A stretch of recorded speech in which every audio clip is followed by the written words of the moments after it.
Tuhan menolong hidupku. Kuasa-Mu terlebih besar, Tuhanku terlebih besar.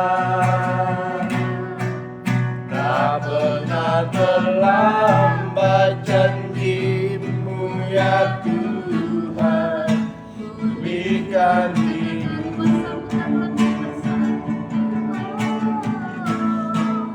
Kuasa-Mu terlebih besar, Tuhanku terlebih besar.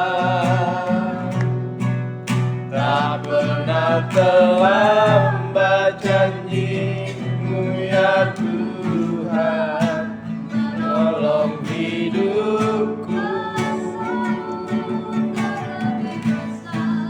Kuasa-Mu terlebih besar, Tuhanku terlebih besar. Tak pernah terlambat janji-Mu ya Tuhan, pulihkan hidupku. Kuasa-Mu terlebih besar, Tuhanku terlebih besar.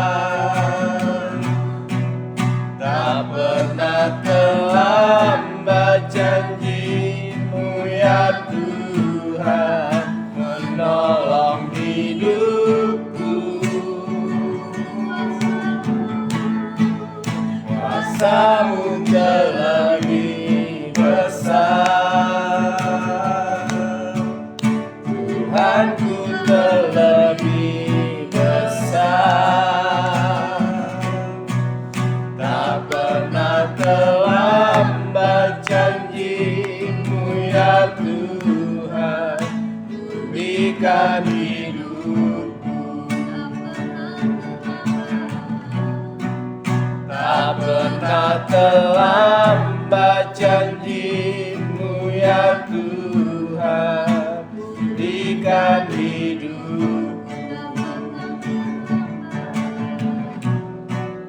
Tak pernah terlambat janji-Mu ya Tuhan, pulihkan hidupku.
kita berdoa juga untuk saudara-saudara kita yang hari-hari ini sedang sakit, saudara-saudara kita yang saat ini sedang lemah tubuh, sedang mengalami goncangan masalah dalam hidup mereka. Kita akan doakan. Kita akan doa juga untuk para pemirsa yang mengikuti live streaming pada malam hari ini. Untuk itu saya minta Pak Victor untuk berdoa. Terima kasih Tuhan Yesus, malam hari ini kami bersyukur atas kebaikan Tuhan dalam hidup kami. Terima kasih Bapa untuk kesempatan malam hari ini kami bisa dapat berkumpul di tempat ini ya Tuhan. Kami naikkan sembah kami naikkan pujian kami kepadamu. Kami mau menaikkan doa kami kepadamu ya Tuhan Yesus. Hanya Engkau yang kami sembah, hanya Engkau yang kami tinggikan Tuhan Yesus. Haleluya. Terima kasih Bapa malam hari ini Tuhan. Kami mau berdoa untuk umat Tuhan, jemaat-jemaat-Mu yang sedang sakit, yang sedang mengalami kelemahan tubuh. Tuhan, kiranya Engkau datang dalam kehidupan mereka. Kuasa-Mu menjamahnya Tuhan Yesus, memberikan kesembuhan yang luar biasa dalam hidupnya, sehingga mereka tetap percaya kepadamu, percayakan pertolongan Tuhan yang luar biasa dalam kehidupan mereka. Terima kasih Bapa, Engkau selalu melawat kehidupan anak-anak-Mu. Terima kasih Bapa, mereka yang sedang dalam pergumulan kehidupan. Amen. Tuhan juga menolong, Tuhan juga bercampur tangan dalam setiap persoalan kehidupan mereka, dan Tuhan juga memberikan jalan keluar yang terbaik bagi kehidupan mereka. Terima kasih Bapa, terima kasih Tuhan Yesus. Malam hari ini Tuhan juga kami berdoa buat para pemirsa yang menyaksikan acara malam hari ini Tuhan Yesus. Mereka yang sedang nonton pada malam hari ini Tuhan Yesus, Tuhan juga hadir dalam kehidupan mereka. Tuhan memberkati kehidupan mereka, Tuhan memberkati rumah tangga mereka. Apa yang mereka cita-citakan, apa yang mereka harapkan, Tuhan yang memberkati segala persoalan kehidupan mereka juga. Tuhan selalu turut campur tangan dalam kehidupannya. Tuhan memberkati, Tuhan mengurapi kehidupan mereka. Terima kasih Bapa, kami serahkan doa malam hari dalam tangan Tuhan, dalam nama Tuhan Yesus Kristus. Haleluya. Malam hari ini kita akan berdoa juga untuk Bapak Gembala kita, dan Tuhan memberikan kekuatan, juga memberikan kesehatan serta kesembuhan. Tuhan terus mengurapi dan menopang hamba Tuhan Bapak Nono di tempat ini. Saya minta Noni berdoa untuk Om Nono.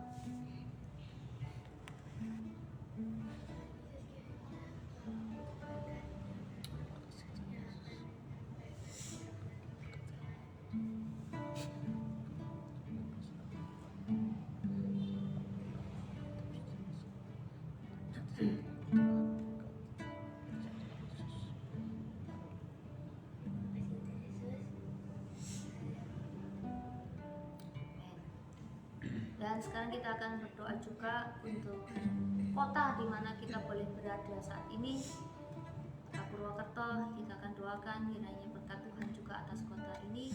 Saya minta Ibu Suci berdoa. Kami bersyukur Bapa untuk kesempatan malam hari ini Bapa. Kami bersyukur Kau sudah memberikan kesehatan, kekuatan kepada kami Bapa. Bapa, saat ini kami berdoa Bapa untuk kota kami Purwokerto Bapa. Kami percaya Bapa, biarlah berkat perlindungan-Mu terus Engkau nyatakan atas kota kami ini Bapa. Engkau melawat kota kami ini Bapa. Kiranya Engkau memberkati dengan kesejahteraan yang dari Engkau Bapa. Kami percaya Engkau memberkati para pemimpin kota kami ini Bapa. Kiranya Engkau memberikan kesehatan, kekuatan Bapa. Kami juga berdoa Bapa, kiranya Engkau terus melawat setiap orang-orang yang ada di kota Purwokerto ini Bapa. Kami percaya Engkau memberkati mereka Bapa. Engkau memulihkan juga keadaan ekonomi di kota Purwokerto ini Bapa. Engkau memulihkan setiap kesehatan anak-anak-Mu di kota ini Bapa. Kami percaya Bapa, biarlah Engkau terus memberikan keadaan yang aman, tentram di kota ini Bapa. Sehingga setiap anak-anak-Mu dapat beribadah dengan nyaman di kota ini Bapa. Terima kasih Bapa, kami juga berdoa Bapa untuk seluruh anak-anak-Mu di tempat ini Bapa, dan juga saudara-saudara kami yang mengikuti doa live ini Bapa. Kami percaya Engkau memberkati mereka Bapa, Engkau lawat mereka satu persatu Bapa. Biarlah berkat-berkat yang baru terus Engkau curahkan kepada anak-anak-Mu di tempat ini dan saudara-saudara kami yang mengikuti doa live ini Bapa. Kami percaya Bapa, Engkau akan memberkati kami semua Bapa. Terima kasih Bapa, dari dalam nama Tuhan Yesus Kristus kami sudah berdoa dan mengucap syukur. Haleluya. Selanjutnya saya serahkan pada Bapak Gembala.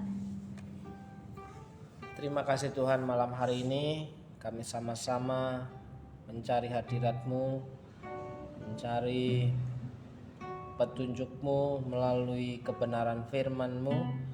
Beri kami kekuatan untuk dapat mengerti dan melakukannya Tuhan. Kami membaca di dalam berkat nama Tuhan Yesus Kristus. Yang percaya Tuhan Yesus baik, katakan amin. Amin.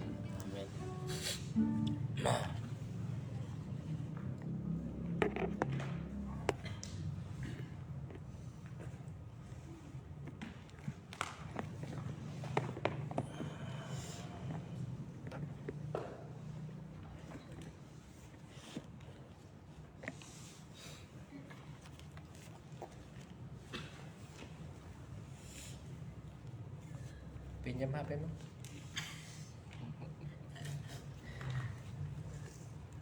Aja dilempar-lempar dong, tentang gantimu.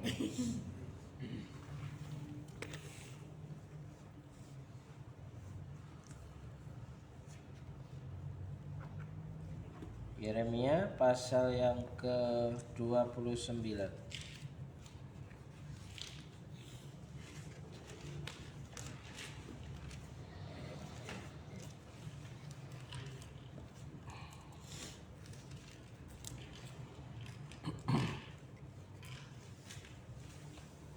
Tuh, 29.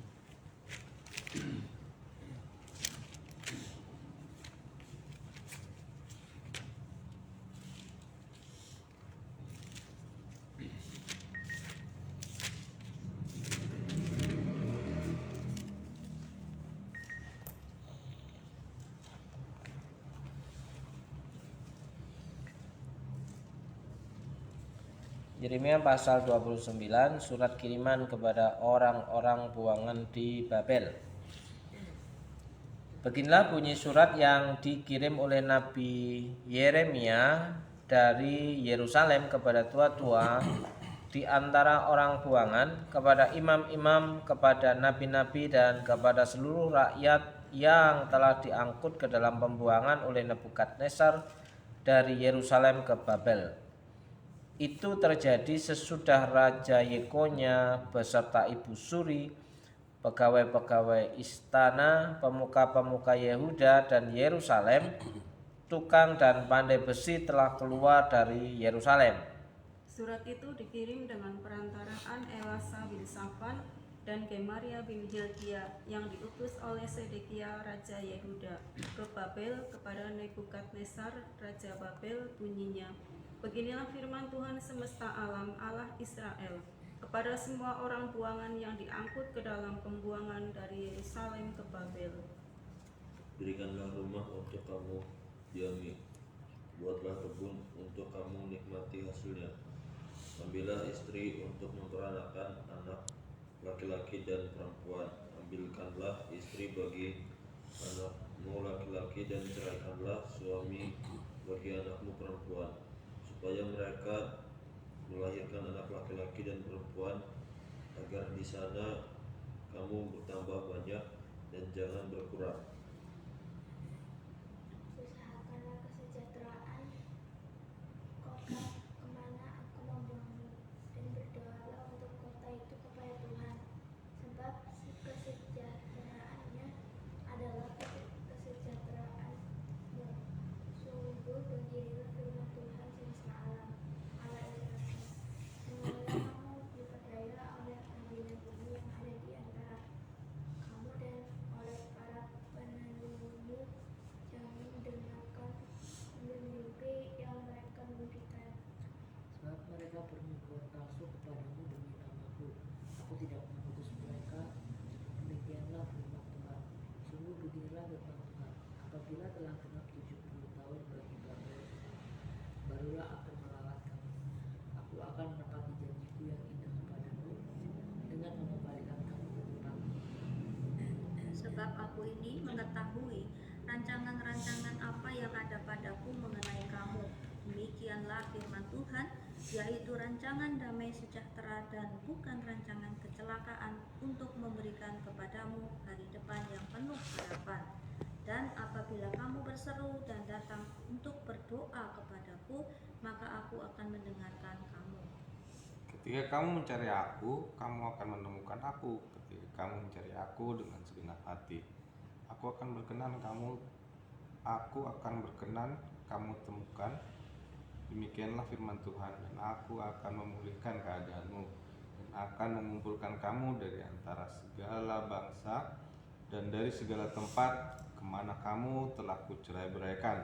Demikianlah firman Tuhan, dan aku akan mengembalikan kamu ke tempat asal dari mana aku telah membuang kamu. Memang kamu berkata, Tuhan telah membangkitkan nabi-nabi bagi kami di Babel. Sungguh beginilah firman Tuhan tentang raja yang duduk di atas tahta Daud dan tentang seluruh rakyat yang diam di kota ini, yakni saudara-saudaramu yang tidak keluar beserta kamu ke dalam pembuangan. Beginilah firman Tuhan semesta alam. Sesungguhnya aku akan mengirim pedang, kelaparan, dan penyakit sampar ke antara mereka.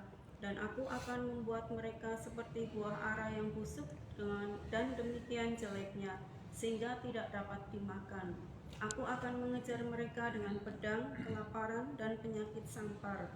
Dan aku akan membuat mereka menjadi kengerian bagi segala kerajaan di bumi, menjadi kutuk, kedahsyatan, suitan, dan aib di antara segala bangsa kemana mereka kucerai-beraikan. Bagi ganjaran bahwa mereka tidak mendengarkan perkataanku, demikianlah firman Tuhan yang telah kusampaikan kepada mereka terus-menerus dengan perantaraan hamba-hambaku, yakni para nabi, tetapi kamu tidak mendengarkannya. Demikianlah firman Tuhan. Tetapi dengarkanlah firman Tuhan, hai kamu orang buangan yang telah kirim dari Yerusalem ke Babel. Beginilah firman Tuhan semesta alam, Allah Israel, tentang Ahab bin Kolaya dan Zedekia bin Maaseya yang bernubuat palsu kepadamu demi namaku.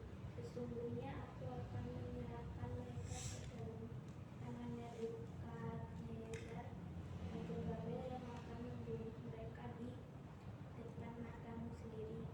Dari pengalaman mereka itulah akan dikenal suatu ungkapan kutuk di antara semua orang buangan dari Yehuda yang ada di Babel.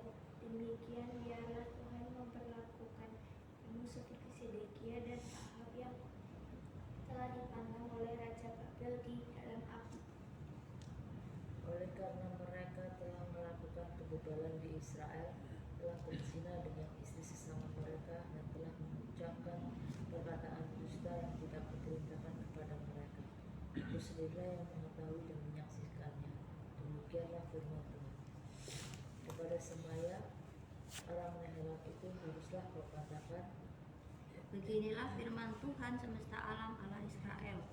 Oleh sebab engkau telah mengirim surat atas namamu sendiri kepada seluruh rakyat yang ada di Yerusalem, yaitu kepada Imam Sefanya bin Maaseya dan kepada segala imam bunyinya, Tuhan telah mengangkat engkau Sefanya menjadi imam menggantikan Imam Yehoyada, supaya engkau menjadi pengawas di rumah Tuhan untuk memasungkan setiap orang gila yang menganggap dirinya nabi dan untuk merantai lehernya dengan besi.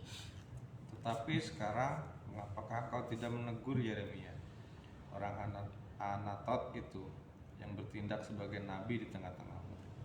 Bukankah ia telah mengirimkan pesan kepada kami di Babel? Katanya, pembuanganmu masih lama, dirikanlah rumah dan tempatilah, tanamlah kebun dan nikmatilah hasilnya. Surat ini dibacakan oleh Imam Sefanya ke telinga Nabi Yeremia.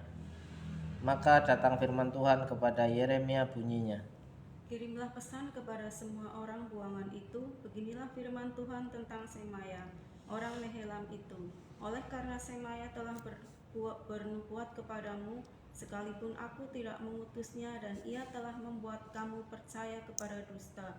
Maka beginilah firman Tuhan, Sesungguhnya aku akan menghukum Semaya orang Nehelam itu, dan keturunannya tidak ada seorang pun dari keluarganya akan diam di tengah-tengah bangsa ini untuk melihat yang baik yang akan kulakukan kepada umatku. Demikianlah firman Tuhan, sebab ia telah mengajak murtad terhadap Tuhan. Ya, sampai di situ. Oke.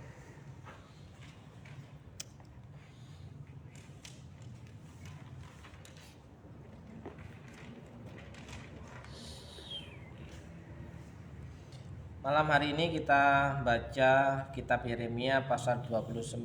Apa yang dapat kita simak di sini yaitu perintah Tuhan yang diberikan kepada Nabi Yeremia.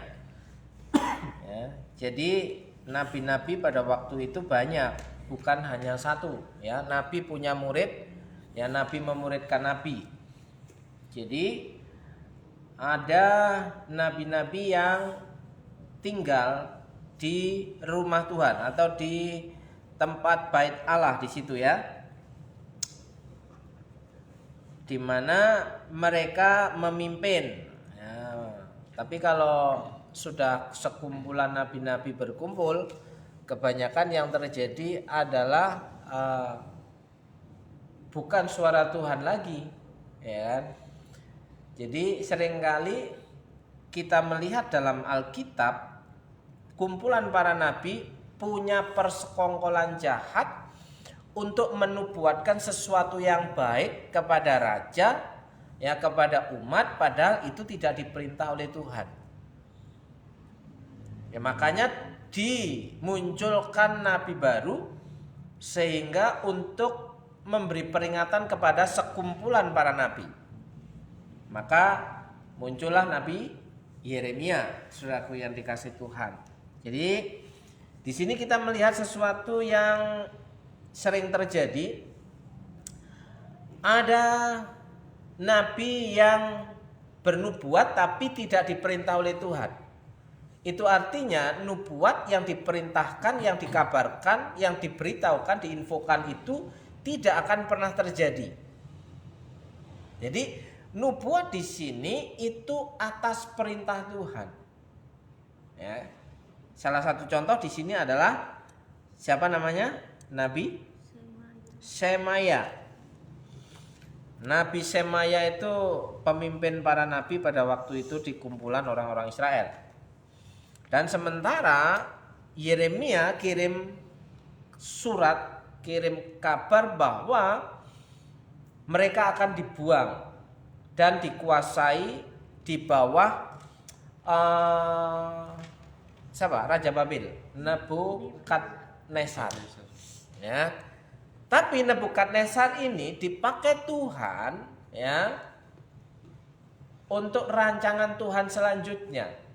Ya, makanya Tuhan itu punya rancangan yang luar biasa yang dari awal sampai akhir itu pasti akan digenapinya. Siapapun bisa dipakai sebagai alatnya untuk mewujudkan rencana Tuhan. Ya, terkhusus pada waktu itu adalah untuk orang Israel. Bagaimana penggenapan tentang Mesias itu harus terjadi. Jadi Israel itu punya kebiasaan pada mulanya baik. Ketika baik datang kepada Tuhan, ya, terus diberkati Tuhan, ya kan? Terus mulai biasanya kebiasaannya apa?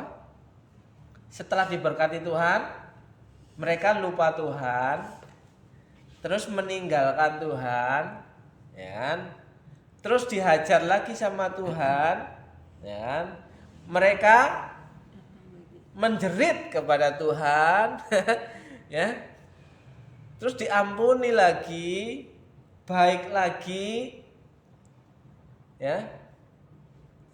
Datang lagi kepada Tuhan, diberkati lagi, kumat lagi. Begitu siklusnya, ya kan? Siklusnya begitu. Jadi pada awalnya baik, kemudian diberkati Tuhan, kemudian lupa Tuhan, meninggalkan Tuhan, terus dihajar Tuhan, ya.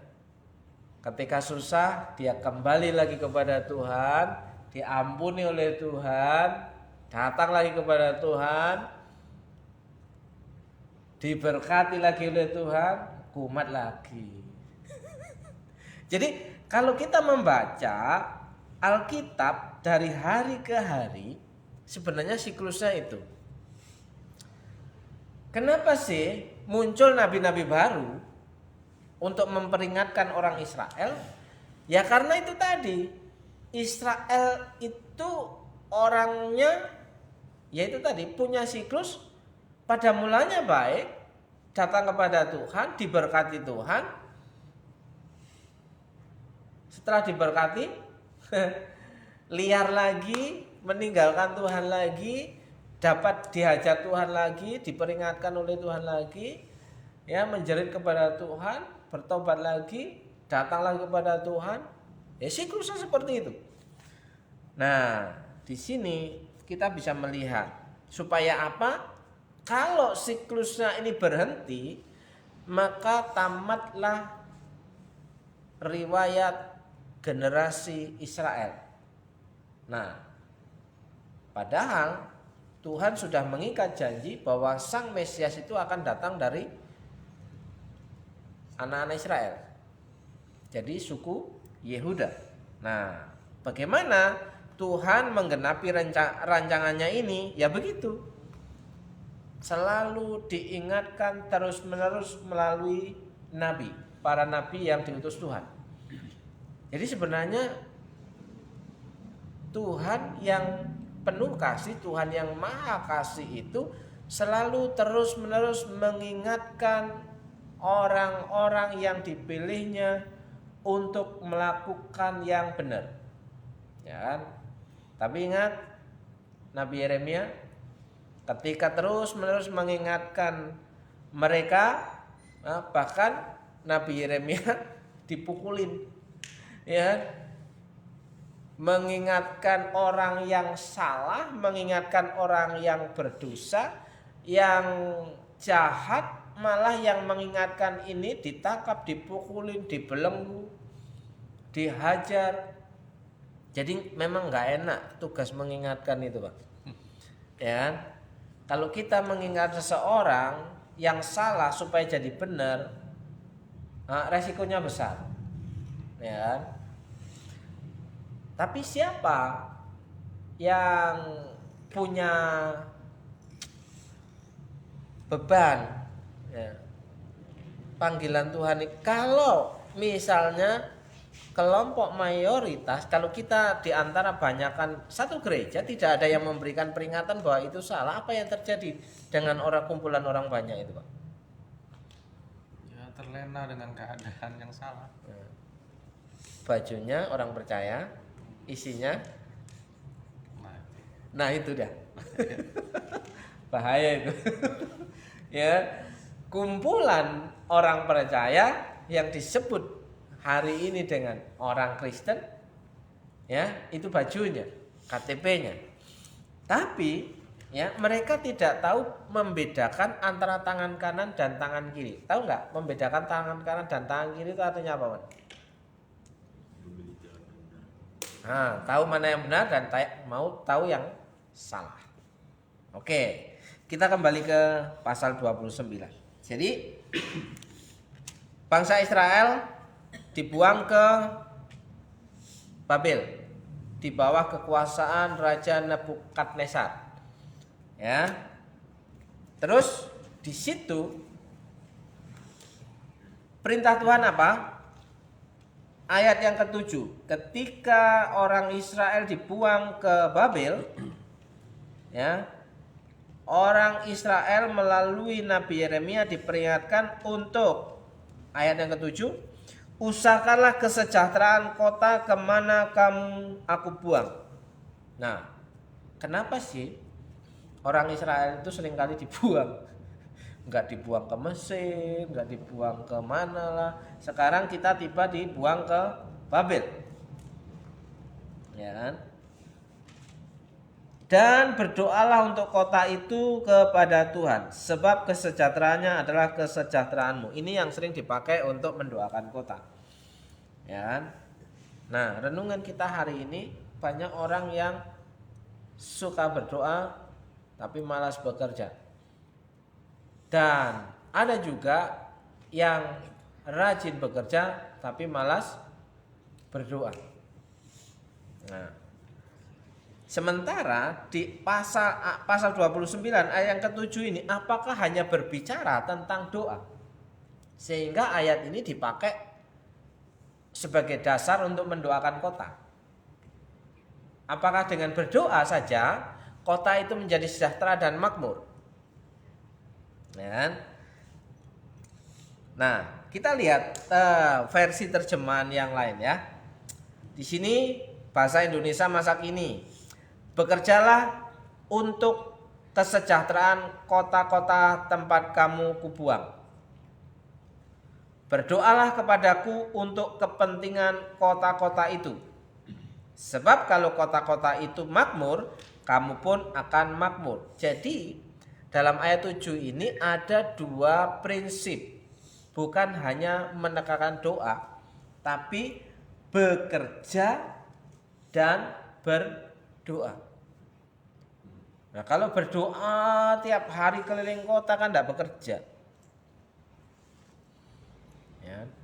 Kalau bekerja tiap hari ya nggak berdoa. Padahal prinsipnya di ayat yang ke-7, bekerjalah untuk kesejahteraan kota tempat kamu aku buang. Jadi di situ berkarya, ya, berdoalah kepadaku untuk kepentingan kota. Jadi antara bekerja dan berdoa tidak bisa dipisahkan untuk kemakmuran, untuk kesejahteraan kota, ya kan? Kalau kita mau kota kita sejahtera, kita juga harus melakukan pekerjaan, ya, tidak hanya berdoa saja. Ya kalau banyak yang berdoa, yang bekerja sedikit bagaimana? Ya kan? Kalau banyak yang bekerja tapi yang berdoa sedikit juga bahaya. Ya kan? Akhirnya lupa Tuhan lagi kan? Oke. Itu hal yang pertama. Ketika kita berada di suatu tempat, kalau kita mau membangun suatu kota, kita tidak boleh tidak harus bekerja. Bukan hanya berdoa. Ya, itu satu. Ya, ini perintah Tuhan kemana kita ada saat ini. Nah, kita ambil prinsipnya sekarang bahwa hari ini kita ada di Purwokerto Banyumas, maka kita berdoa untuk Banyumas dan kita bekerja di Banyumas atau di Purwokerto. Tidak boleh dia karena kita diutus di Purwokerto, kita hanya berdoa saja di Purwokerto, tidak melakukan apa-apa. Sampai di situ. Terus kita melihat bahwa Tuhan punya rancangan. Nah, ini ayat yang terkenal, ayat yang ke-11. Ya, aku ini mengetahui rancangan-rancangan apa yang ada padaku mengenai kamu. Demikianlah firman Tuhan, yaitu rancangan damai sejahtera dan bukan rancangan kecelakaan, untuk memberikan kepadamu hari depan yang penuh harapan. Walaupun di situ orang Israel dibuang di Babel, ya, di bawah kekuasaan Raja Nebukadnezar. Tapi sebenarnya di balik pembuangan itu Tuhan siapkan sesuatu yang luar biasa. Ya. Rancangan yang penuh harapan. Nah, tapi nubuat perintah Tuhan yang dilakukan oleh Yeremia ditolak oleh sebagian besar nabi-nabi, bahwa mereka tidak akan dibuang. Ya, ditolak itu. Berita dari Yeremia ditolak. Ya kan? Nah, itu ayat yang berapa? Ayat yang ke. Sebab mereka bernubuat palsu kepadamu, demi namaku aku tidak mengutus mereka. Nah, Tuhan tidak mengutus kebanyakan orang itu. Ya, nabi-nabi, kumpulan nabi-nabi yang sudah melakukan persekongkolan.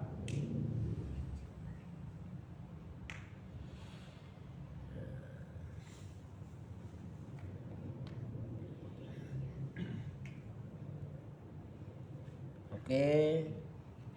Ayat 12. Dan apabila kamu berseru dan datang untuk berdoa kepadaku, maka aku akan mendengarkan kamu. Ya kan? Jangan lupa ayat 12 ini ada hubungannya dengan ayat 7, bahwa ketika mereka berdoa, mereka juga bekerja. Ya kan? Apabila kamu mencari aku, kamu akan menemukan aku. Apabila kamu menanyakan aku dengan segenap hati, aku akan memberi kamu menemukan aku, demikianlah firman Tuhan, dan aku akan memulihkan keadaanmu dan akan mengumpulkan kamu dari antara segala bangsa dan dari segala tempat kemana kamu telah kucerai-beraikan. Nah, jadi ayat 11 sampai dengan ayat 14 itu mau menunjukkan bahwa rancangan Tuhan itu sangat besar. Ketika mereka dibuang, ketika mereka mau bertobat kepada Tuhan, hidupnya dipulihkan dan mereka diberkati lagi. Nanti siklusnya begitu, sudah diberkati lagi, kumat lagi. Ya, siklusnya begitu. Ya. Terus kalau siklus Alkitab yang terjadi demikian, untuk apa kita baca Alkitab? Kira-kira apa yang menjadi titik temu kita membaca tiap-tiap hari firman Tuhan secara runtut, supaya kita itu dengan sadar bahwa tuh karena begitu besar kasih Allah akan dunia ini, maka Ia mengaruniakan anaknya yang tunggal. Saking mengasihi kita, tiap-tiap hari kita diingatkan terus. Supaya apa? Jadi benar. Tapi kebanyakan kalau diingatkan kok nggak suka ya. Gitu. Oke.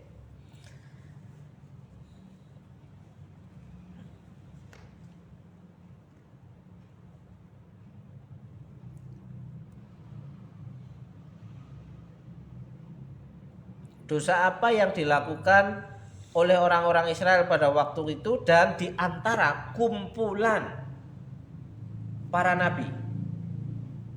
Kita melihat catatannya ayat 21 sampai dengan 23.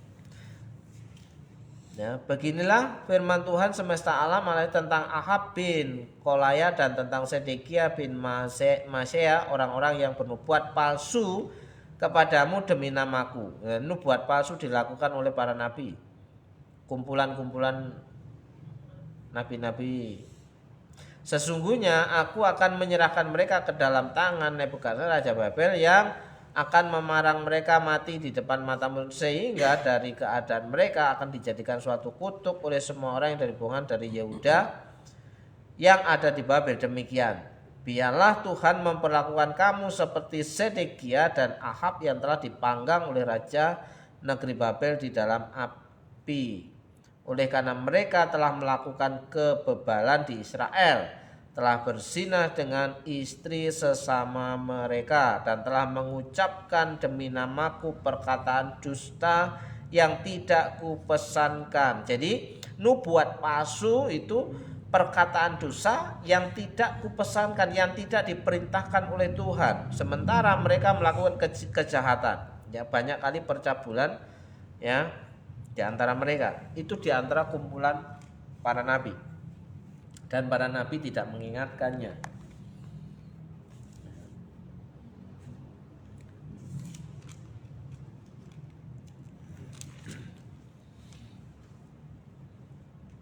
Bahkan bagian selanjutnya, apa yang mereka lakukan terhadap Yeremia sampai ayat 29 itu sesuatu yang surat ini dibacakan oleh Imam Sefanya ke telinga Nabi Yeremia. Gimana ini Pak? Kalau letter luck-nya dibacakan ke telinga. Ya kan? Supaya Yeremia dengar maksudnya gitu ya. Ya. Maka datanglah firman Tuhan kepada Yeremia, bunyinya.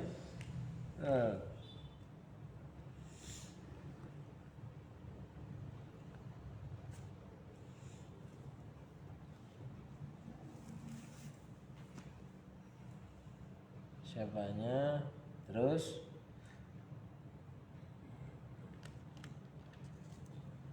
ya, kirim pesan kepada semua orang buangan itu, beginilah firman Tuhan tentang Semaya orang Nehelam itu, oleh karena Semaya telah bernubuat kepadamu sekalipun aku tidak mengutusnya, dan ia telah membuat kamu percaya kepada dusta, maka beginilah firman Tuhan, sesungguhnya aku akan menghukum Semaya orang Nehelam itu dan keturunannya.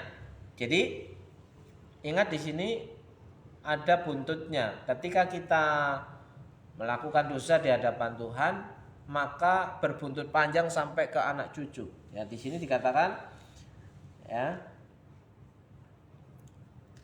sesungguhnya aku akan menghukum Semaya orang Nehelam itu dan keturunannya. Tidak ada seorang pun dari keluarganya akan diam di tengah-tengah bangsa ini untuk melihat yang baik. Jadi ternyata kalau kita memahami pemberontakan kepada Tuhan akan berbuntut pada penghukuman dan turun-temurun. Dan di situ sudah dipositifkan bahwa tidak akan melihat hal yang baik yang akan kulakukan kepada umatku. Ya, umatku loh, ini orang yang mengaku percaya Tuhan, kalau memang dia murtad ya dihukum, tidak melihat hal yang baik. Ya, demikianlah firman Tuhan, sebab ia telah mengajak murtad terhadap Tuhan. Nah, sebab kalimat ini penting sekali. Sebab ia telah mengajak murtad terhadap Tuhan. Ternyata ada banyak nabi-nabi yang bernubuat yang tidak diperintahkan Tuhan, justru mengajak mereka murtad kepada Tuhan, meninggalkan Tuhan. Apa tanggapanmu Mbak Suci?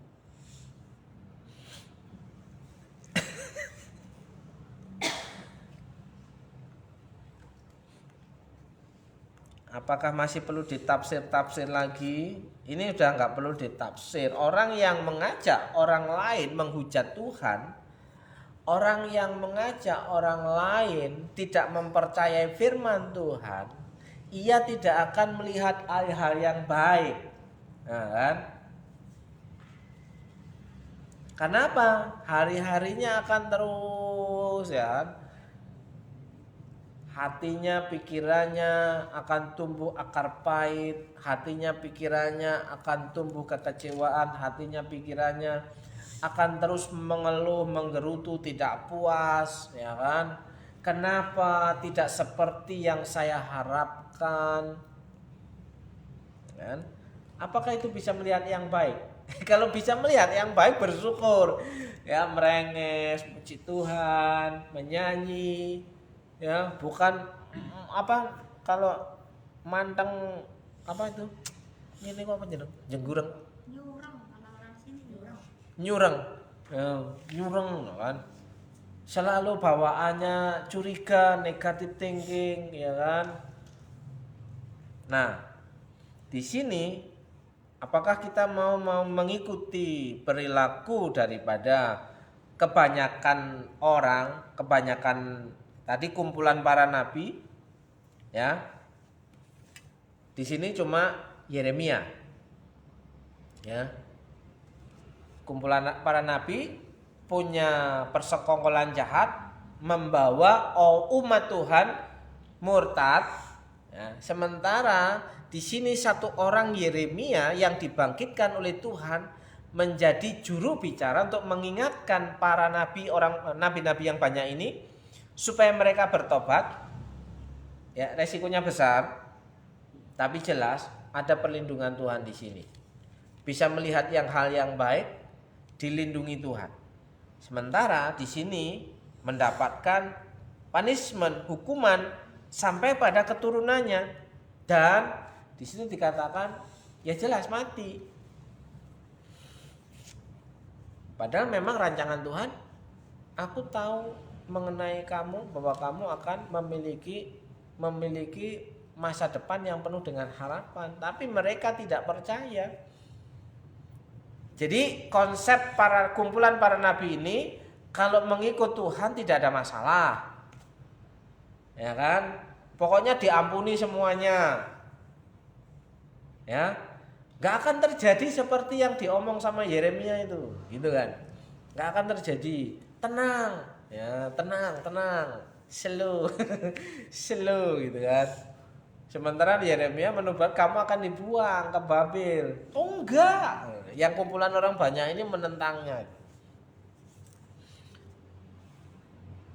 Nah, kita mau masuk pada golongan Yeremia atau golongan nabi-nabi yang banyak ini, yang justru membawa orang murtad, membawa orang tidak percaya apa kata Tuhan, tidak percaya firman Tuhan. Nah, pilihan ada di tangan kita hari ini. Apakah kita mau menjadi orang yang taat, ya, menjadi orang yang taat. Satu, kita berada di suatu tempat, di suatu kota, kita disuruh bekerja dan disuruh berdoa untuk kota tempat kita tinggal. Yang kedua, kita diberikan janji oleh Tuhan bahwa kita punya masa depan yang penuh dengan harapan, walaupun faktanya kita mengalami banyak tantangan, rintangan. Tapi ketika kita mempercayakan diri, kita akan keluar dari tantangan dan rintangan sebagai seorang pemenang. Ya, di situ. Dan kita akan semakin dekat dengan Tuhan. Ya, di mana Tuhan berkata, aku akan menjadi Allahmu dan kamu akan menjadi umatku. Berarti semakin dekat hubungan kita dengan Tuhan. Ya, ketika sudah diberkati, sudah terpelihara, di situ harus semakin dekat hubungan kita dengan Tuhan. Prinsipnya begitu. Kalau sudah ditolong Tuhan, ya. Terus pertanyaannya, bagaimana sih kita menjaga diri kita ini supaya tidak jatuh lagi gitu? Kira-kira gimana ya? Supaya kita ketika kita sudah diberkati Tuhan, itu semakin dekat dengan Tuhan, bukan semakin menyombongkan diri. Oh ini loh aku, karena usahaku, karena aku pinter, karena aku begini, karena begitu, sehingga aku bisa jadi begini. Lupa semua bahwa semua yang kita raih itu semua pertolongan Tuhan semata. Yang digede-gedein nama kita, perjuangan kita, bukan Tuhan yang memberkati hidup kita. Ya, bagaimana supaya kita terus bertahan bahwa Tuhanlah yang menjadi nomor satu. Gimana, Wan? Apa? Tetap harus menosatukan Tuhan. Yes. Oke Pak, sampai di situ Pak.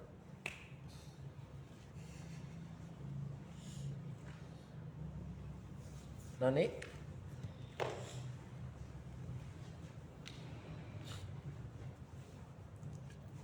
Ada sesuatu yang mau disampaikan dari pasal 29 Pak? Sudah cukup jelas, tadi kan sudah disimpulkan. Iya, ada 3 kesimpulan. Ya. Oke, kalau sudah berarti tinggal kita mempertahankan hubungan kita dengan Tuhan saja ya. aplikasinya. Iya. Mempertahankan itu sebenarnya lebih susah daripada meraih. Meraya ya. Iya. Berat sebenarnya berarti ya. Mempertahankan daripada meraih, mencapai sesuatu. Karena mempertahankan itu ibarat seseorang yang sudah ada di puncak, yang sudah ada di ambang jurang, Iya. tetap konsentrasi fokus untuk tetap bisa berdiri atau mau jatuh ke jurang itu, Pak.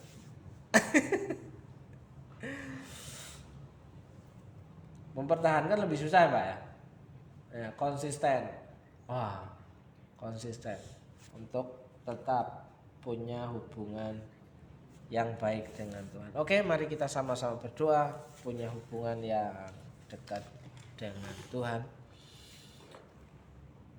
Wow. Terima kasih Tuhan Yesus, malam hari ini kami membaca Yeremia pasal yang ke-29. Kau mengingatkan kami supaya kami mengingat janji Tuhan bahwa rancangan Tuhan dalam kehidupan umat-Mu adalah rancangan yang dahsyat dan luar biasa baiknya. Bahkan dikatakan orang yang setia akan melihat hal yang baik, dan orang yang tidak setia tidak akan pernah melihat hal yang baik. Rancangan Tuhan luar biasa. Ajar hidup kami Tuhan untuk menggenapi firman-Mu malam hari ini, masuk dalam rancangan-Mu yang besar, sesuai dengan tujuan Tuhan. Tuhan tempatkan hidup kami ada di setiap kota kami tinggal hari ini. Dalam berkat nama Yesus berdoa untuk Bu Suci, Tuhan berkati hidupnya, Tuhan nyatakan kuasa-Mu, berikan kesehatan, kekuatan. Tuhan memberkati anak-anaknya, Tuhan memberkati pekerjaannya. Berkat-berkat yang baru Tuhan siapkan dan sediakan, bahkan berkat yang tidak lazim Tuhan perintahkan dalam kehidupannya dapat dinikmati dalam berkat nama Tuhan Yesus. Berdoa untuk Owen, berdoa untuk Charles, berdoa untuk Noni, berdoa untuk Bu Erlina, berdoa untuk Pak Victor. Kiranya Tuhan berkati keluarga ini. Tuhan berikan kesehatan, pulihkan kesehatan yang hari ini sedang lemah. Tuhan jamah, pulihkan, jadilah sehat. Dalam berkat nama Yesus, Tuhan berkati anak-anak, Tuhan berkati pekerjaan, Tuhan berkati keluarga ini dengan berkat-berkat yang baru. Bahkan berkat yang tidak lazim Tuhan nyatakan dalam kehidupan keluarga Pak Victor dalam berkat nama Tuhan Yesus. Berdoa untuk setiap orang yang sudah mengikuti live doa malam hari ini. Tuhan memberkati kehidupan umat-Mu. Dalam nama Yesus, saudara yang percaya bahwa Tuhan itu Sang Gembala yang baik. Ia akan memelihara kita lebih daripada cukup. Yang percaya katakan amin. Amin. Amin. Shalom untuk Henok. Ya, salam untuk Bro Samuel Padlaya. Tuhan Yesus memberkati. Shalom semuanya. Kiranya Tuhan memproteksi kita dari sesuatu yang jahat. Haleluya.